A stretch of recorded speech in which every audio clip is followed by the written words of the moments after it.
Yellowstone Supervolcano is a high-risk threat. USGS issues a dire warning concerning Yellowstone.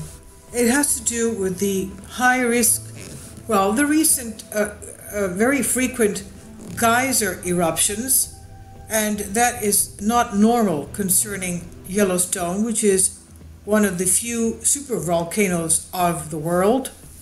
This is an Express UK report by Sebastian Kelly. He's taking the data from USGS. Now, what does it mean?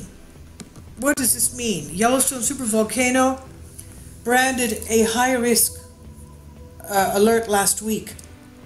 In the first volcano assessment published by the USGS since over 13 years, since 2005. The USGS assessment ranks volcanoes in the US based on their potential destructive capability. God forbid if anything happens to allow Yellowstone to erupt. It would change life on Earth as we know it. In other words, it could be an extinction level event. The Yellowstone Supervolcano was ranked at high threat based on its potential eruptive power, average recurrence of eruptions, and how it compared to other volcanoes within the United States. But despite being a high-risk volcano, Yellowstone only ranked number 21 on the list. Well, maybe it's their wishful thinking. Let's hope so. So what exactly does this imply for Yellowstone supervolcano eruptions for the future? And these current threats posed by this supervolcano.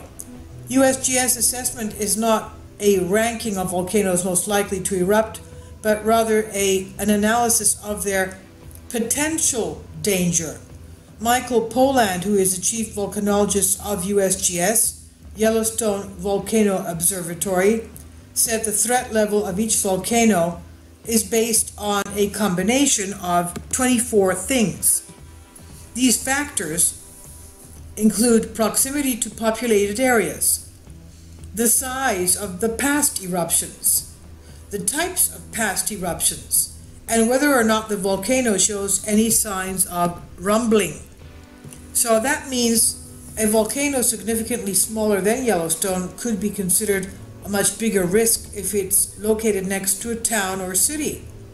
Poland wrote today on the weekly USGS Caldera Chronicles, quote, "Threat is defined as the combination of volcano's hazard potential and the exposure of people and property to those hazards."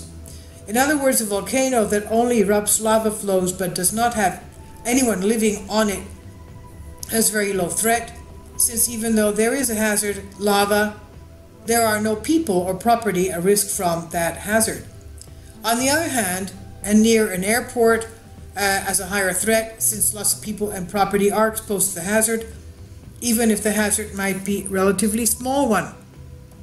Out of the 161 volcanoes on the list, 18 of them are classified as being very high risk, 39 are high risk, and 49 are considered moderate risk. Another 34 volcanoes are low risks, and 21 are considered very low risks. So at the top of the list is, of course, Hawaii volcano Mount Kilauea that recently erupted in May, which has seen an incredible period of dangerous activity on Hawaii's Big Island and has recently gone into a pause. The volcano shot right up to the top of the list after displacing thousands of people from their home, destroying swaths of land and hundreds of homes, which happened at the end of May and continued up to the end of July. Yellowstone, on the other hand, has remained on the 21st position since the very last survey, which took place in 2003. Poland said despite the fact that Yellowstone has not experienced any magmatic eruptions in over 70,000 years, the system reaches its lofty ranking compared to other volcanoes in the country because of the long past history of very large explosions, more recent history of steam explosions, observed seismic deformation of the land, and degrassing activity, and the presence of a population. The volcano expert said the ranking in no way indicates or predicts the future of eruptive activity at Yellowstone. Instead, it serves for the USGS and other geological agencies as a guideline for which volcanoes need prioritized monitoring. So let's hope he's right.